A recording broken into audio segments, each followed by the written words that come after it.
দর্শক, এই মুহূর্তে ফেনী থেকে আমাদের সাথে সরাসরি যুক্ত হচ্ছেন হিরণ খান। হিরণ, নিশ্চয় শুনতে পাচ্ছেন। আপনি এখন ঠিক কোথায় রয়েছেন এবং শুরুতেই যে বিষয়টি জানতে চাই যে পানি কমতে শুরু করেছে কিনা, আর পানিবন্দী যারা রয়েছেন তারা পর্যাপ্ত ত্রাণ সহায়তা পাচ্ছেন কিনা, সব মিলিয়ে আসলে জানতে চাই আপনার কাছে।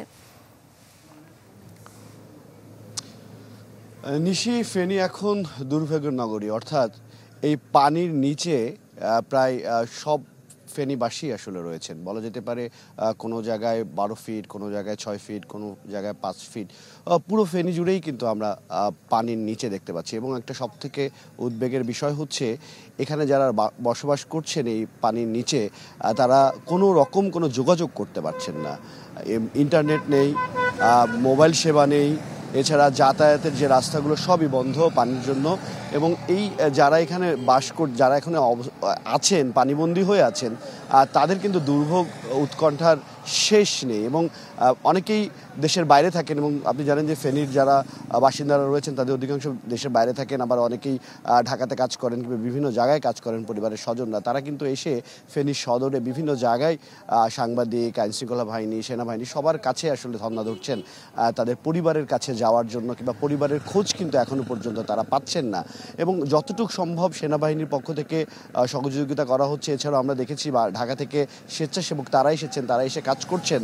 এবং যেই ফুলগাজী, পরশুরাম, এছাড়াও ছাগলনাইয়া, এই এলাকাগুলোর মানুষ কিন্তু আসলে অনেকটা দুর্ভোগে রয়েছে। কারণ যখন থেকে আসলে এই বন্যা শুরু হয় তারপর থেকে কিন্তু তাদের সাথে কেউই আসলে কন্ট্যাক্ট করতে পারছেন না।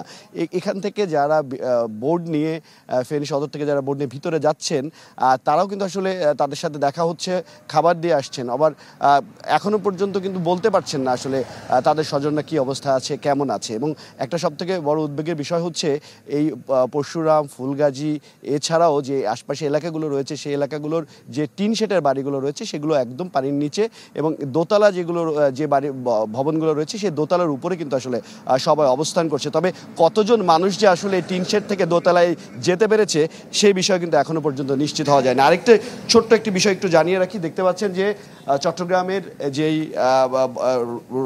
ঢাকা চট্টগ্রামের যে রোডটি রয়েছে সেই রোডে কিন্তু এভাবেই ট্রাকগুলো দাঁড়িয়ে আছে। অর্থাৎ ঢাকা থেকে চট্টগ্রাম যাওয়ার পথে যে রাস্তাটি সেটি একদম পুরোপুরি বন্ধ, এবং শুধুমাত্র প্রাইভেট কার এবং জরুরি সেবার গাড়িগুলো কিন্তু উল্টো পাশ দিয়ে আসলে যাতায়াত করতে পারছেন। এবং দেখতে পাচ্ছেন যারা যানবাহনের লোকজন রয়েছে তারা এখানে প্রায় 3 দিন 4 দিন ধরে তারা অপেক্ষা করছেন।